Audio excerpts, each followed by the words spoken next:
un peu une petite vue sur qui je suis et d'où je vous parle. Euh, Sur l'UNADEL, juste pour compléter un petit peu, c'est une association qui est créée en 92, qui a une antériorité par rapport à cette date parce elle est issue de la fusion d'une association d'élus et d'une autre association d'agents des collectivités qui, chacune de leur côté, militaient en faveur du développement local. Et, euh, et donc voilà, depuis les années 60-70. Donc il y a aussi cette antériorité-là. L'idée du développement local, c'est bien de sortir de la vision d'un développement qui soit purement économique et puis replacer la question de l'humain au centre des réflexions. Et puis cette idée aussi très liée aux questions d'éducation populaire de produire un développement par les habitants et les acteurs locaux, pour les habitants et les acteurs locaux, et pour le territoire local, donc des questions de démocratie et de gouvernance locale qui sont au cœur de nos préoccupations.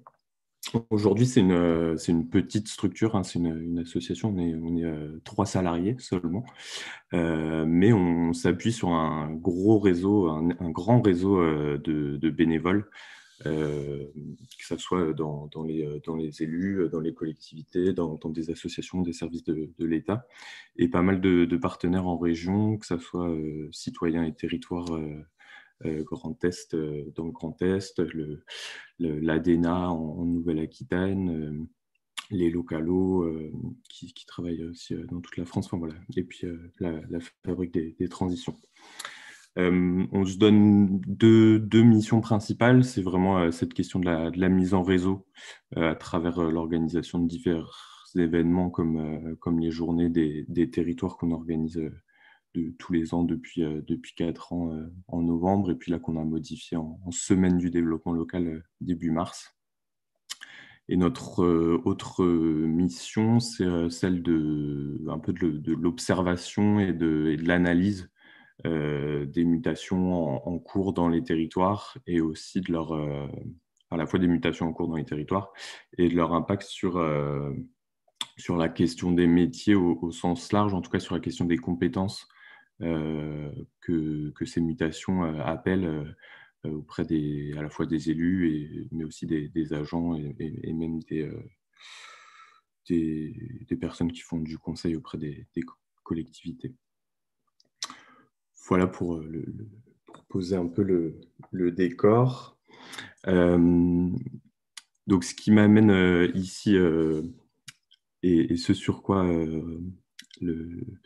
Pierre-Yves et Audrey m'ont interpellé, c'est sur un rapport intitulé Transition et conduite du changement, pour vous dire un petit peu comment on en est arrivé à ce rapport-là. Donc depuis 2014, l'UNADEL, d'abord dans un partenariat avec la Caisse des dépôts, puis ensuite avec le CGET, l'ANCT, l'Agence nationale de cohésion des territoires. Donc depuis 2014, on mène ce qu'on a appelé les écoutes territoriales, qui est en fait un dispositif là d'observation des dynamiques de transition dans les territoires.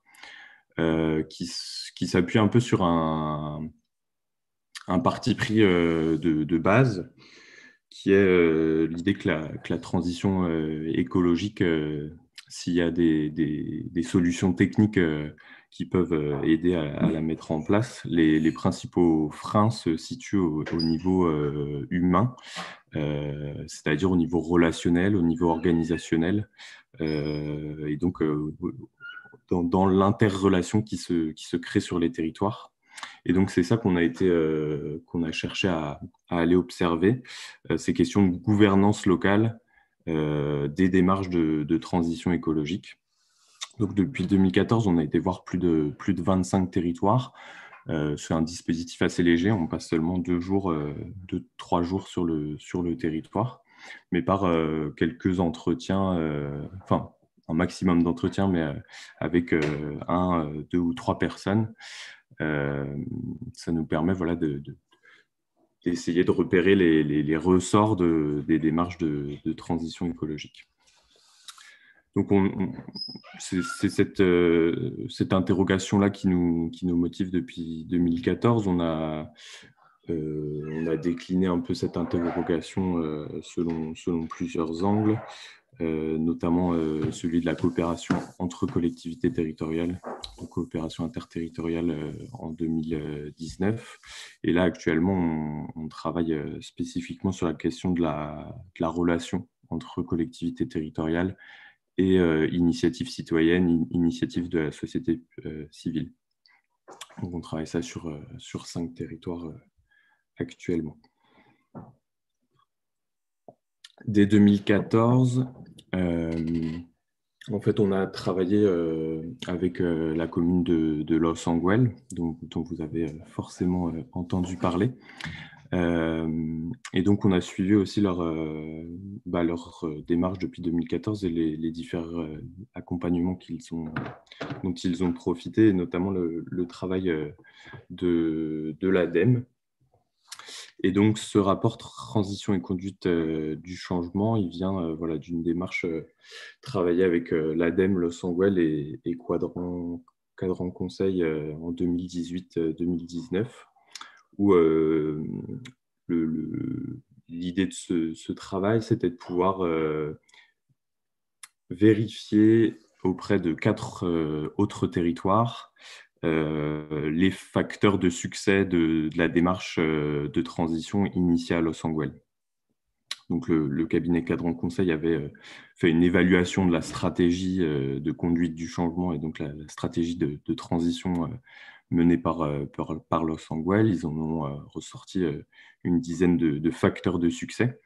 Et le travail qu'on a réalisé ensuite avec eux et avec l'ADEME était de pouvoir vérifier ces facteurs-là auprès de la ville de Maloney, auprès de la communauté de communes du Val d'Isle-Aubigné, auprès de la communauté de communes des Crêtes Préardennaises et enfin auprès de l'établissement public territorial Pleine Commune, avec un focus sur la commune de l'Île-Saint-Denis.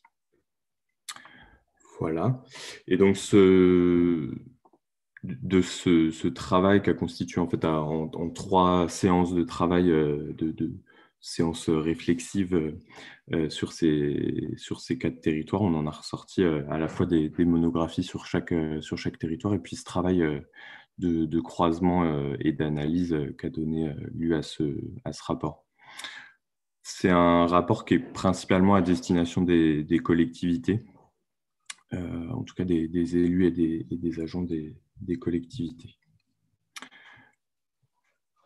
Voilà pour le cadre très concret. Et Valérian, il nous reste à peu près 10 minutes. Donc, au niveau du contenu, des enseignements, qu'est-ce que vous avez tiré de cette analyse comparée? Oui, merci Pierre-Yves. Donc, sur le fond, donc ce qu'on a tiré de ces observations-là, d'abord, un peu aussi un parti pris, en tout cas la vision qu'on a de la transition écologique, c'est que c'est un projet, c'est un véritable projet de conduite du changement, et c'est pour ça qu'on a nommé le rapport transition et conduite du changement. C'est qu'il faut vraiment déployer une stratégie de conduite du changement et que ça devienne un projet à la fois structurant et transversal, mais qui se doit aussi d'être un minimum radical vu les enjeux et les défis auxquels on doit faire face. Du coup, c'est une transformation en profondeur des comportements, des postures et des habitudes de travail de chaque acteur. Et ça, c'est forcément un processus qui est long et qui demande de multiples innovations, avec la définition que Jean-François Caron donne à ce terme. Une innovation, c'est une désobéissance qui a réussi. Et donc, c'est bien cette idée-là de pouvoir changer le modèle de développement qui est à l'œuvre sur un territoire. Et donc, au cœur de ces démarches de transition, nous, on identifie vraiment la question de l'humain et de l'innovation dans les modes de faire. Et donc, au centre, la question de la coopération. Et en fait, alors là, je m'appuie aussi sur les travaux d'Anne et Patrick Beauvillard de l'Institut des territoires coopératifs. On peut quasiment considérer que dans un projet de transition, en fait, il y a deux projets. Il y a le projet de transition en tant que tel et les actions de transition énergétique, par exemple, que l'on doit mettre en œuvre. Et puis, de manière simultanée et parallèle, on peut réfléchir à travailler au projet de coopération en tant que tel, avec là aussi, je renvoie aux travaux de l'Instercop, cette idée que la coopération, c'est jamais des structures qui coopèrent, mais toujours des personnes. Et donc, il faut travailler sur ces liens interpersonnels. Que la coopération, c'est pas de la collaboration. Ça fait toujours classe de renvoyer à l'étymologie, c'est pas toujours utile, mais là, pour le coup, ça peut l'être. Coopérer, c'est coopérare, donc c'est avec et œuvrer. Et donc, une définition qu'on peut retenir, c'est celle d'être co-auteur d'une œuvre commune, sans forcément avoir un objectif et un but commun, mais en tout cas, se réunir autour d'une œuvre commune. Et pour finir sur cette question de la coopération, je disais, c'est des personnes qui coopèrent, et donc c'est intéressant d'avoir en grille de lecture la question de l'individu, le jeu, la question du collectif, le nous, et puis la question du territoire, le dans. Donc le jeu, le nous, le dans, et quelles articulations on trouve entre ces trois échelles. Donc la coopération, on a besoin c'est un processus humain, un processus aussi qui demande du temps, qui demande des moyens et qui demande de l'ingénierie aussi d'animation, de l'ingénierie de coopération. Ça, c'était plus globalement sur la question de la transition et de la coopération. Je vais juste vous partager mon écran voilà, je ne sais pas si vous voyez bien. Super. Donc ça, c'est le schéma récapitulatif de ce qu'on a retiré là du croisement entre les quatre territoires et l'expérience de Los Angeles. Donc je le disais, au cœur des démarches de transition, la remise en question de l'innovation et la remise en question et l'innovation dans les modes de faire. Donc on est bien sur cette question du changement et de la coopération au niveau humain. Il y a donc un peu cinq éléments d'analyse qu'on ressort. Le premier qui est au centre, qui s'adresse principalement aux collectivités et aux élus, mais qui peut nous intéresser tous, c'est bien l'idée donc dans les facteurs de réussite des démarches de transition, l'importance d'affirmer et de partager le sens de la démarche. Donc, ça à la fois reconnaître que le modèle de développement dans lequel on est, il est pas durable, il est pas souhaitable et il répond pas aux défis écologiques, sociaux et même économiques. Et donc, c'est affirmer la direction vers laquelle on souhaite aller, affirmer une volonté politique, illustrer un horizon vers lequel aller, mais aussi pouvoir jalonner le chemin vers cet horizon par des réalisations concrètes, des réussites concrètes qui vont être de plus petite envergure, mais qu'on va réunir dans la même direction. Pour affirmer cette direction-là, c'est intéressant et important de s'appuyer sur le réel, le vécu, à la fois des habitants, mais des acteurs. C'est intéressant aussi de mettre en place des dispositifs qui vont permettre d'associer à la fois l'ensemble des agents d'une collectivité, mais aussi de permettre aux habitants d'un territoire de participer à la définition aussi de ce nouveau modèle vers lequel tendre. Et pour aider à réaliser ces choses, on observe que les événements culturels, que les événements où il y a de la convivialité qui se crée, ils sont essentiels.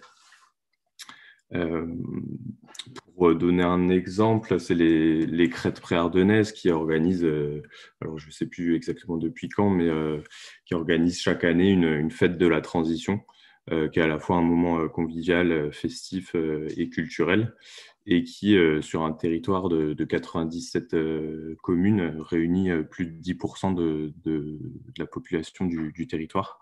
Donc, il y a un réel moment fédérateur qui insuffle en fait une énergie, un espoir, de la confiance dans les acteurs du territoire pour répondre aux enjeux actuels et aller vers un modèle souhaitable. Donc ça, c'est un peu le socle. Après, on retrouve la question du coup de la coopération à tous les niveaux. On a en haut la question du portage et du pilotage et du couple élu-agent. On a sur la droite la question de la coopération à la fois entre les services, mais aussi entre les différents échelons administratifs, à la fois entre interco, mais aussi entre l'interco et les communes. Et puis, la question de la coopération, et c'est peut-être ça qui vous intéresse le plus, avec la société civile et les habitants. Alors, très rapidement, vu que le temps file très vite, ce qu'on observe sur le premier élément, sur le pilotage de la démarche de transition, de la stratégie de conduite du changement, c'est de pouvoir passer en fait d'une stratégie où on a un plan climat air énergie qui est piloté par un élu et un agent à une véritable démarche transversale qui puisse en fait s'appuyer sur l'ensemble des agents de la collectivité et puis ensuite aller chercher des relais dans les acteurs du territoire, les acteurs associatifs, les collectifs d'habitants, mais aussi les entreprises pour pouvoir atteindre cet idéal-là. Il y a besoin de faire évoluer à la fois les rôles, mais aussi les postures au sein des services et au sein des élus pour tendre vers ce qu'on a appelé une posture coopérative qui passe d'une posture un peu de rigidité, de maintien du pouvoir et d'affrontement à une posture d'égale considération qui puisse permettre de prendre en compte les contraintes et les besoins de chaque acteur. Comment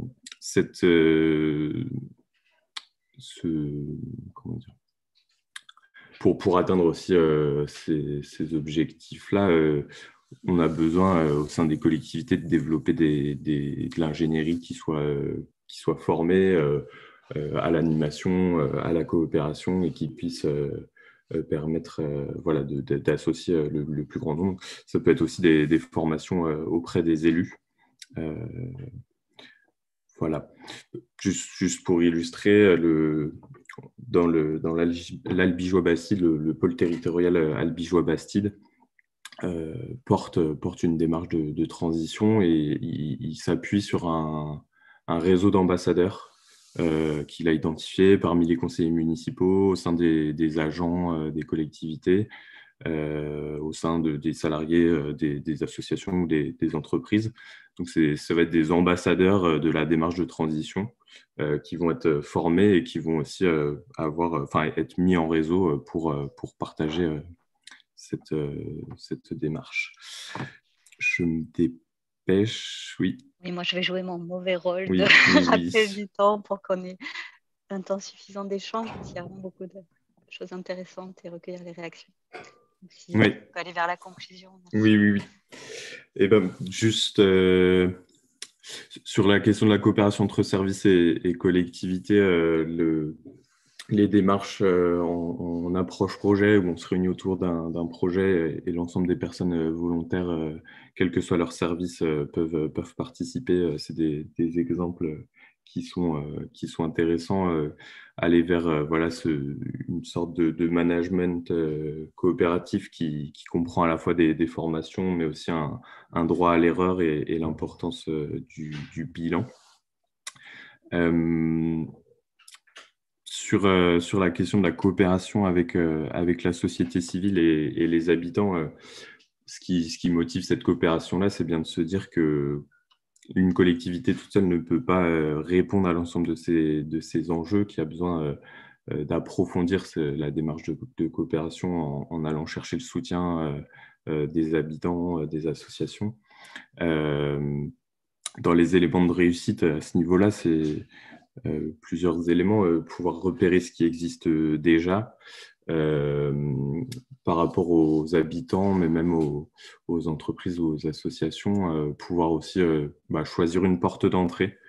Ça peut être par exemple la thématique de l'alimentation, qui est une porte d'entrée qui permet de rendre très concrètes les questions de transition. Et puis s'ancrer dans le réel et jalonner, comme je disais tout à l'heure, la démarche par des réussites très concrètes et donc des actions qu'on peut atteindre rapidement. C'est les exemples de défis famille à énergie positive ou des choses comme ça qui fonctionnent assez bien. Et juste sur les instances participatives, parce que c'est peut-être quelque chose qui vous intéresse particulièrement. Il y a des collectivités qui s'appuient sur des instances, et notamment des conseils de développement. Et au niveau national, la coordination des conseils de développement cherche aussi à impulser des démarches qui vont dans le sens de la transition. On a développé une initiative qu'on a appelée les écoutes citoyennes et qu'on a testée au niveau du pôle Albigeois-Bastide. Qui consiste en s'appuyant à s'appuyer sur les membres d'un conseil de développement pour aller récolter la parole des habitants et produire une expertise habitante qui vient nourrir les démarches, la démarche de transition. Je m'arrête là. Il y avait la question de le dernier paquet en bas sur la démarche qu'il faut concevoir dès l'origine comme une démarche apprenante parce que voilà, les changements sont tellement importants qu'on ne peut pas considérer trouver la bonne méthode d'un coup et donc prévoir l'évaluation et l'évolution dès l'origine.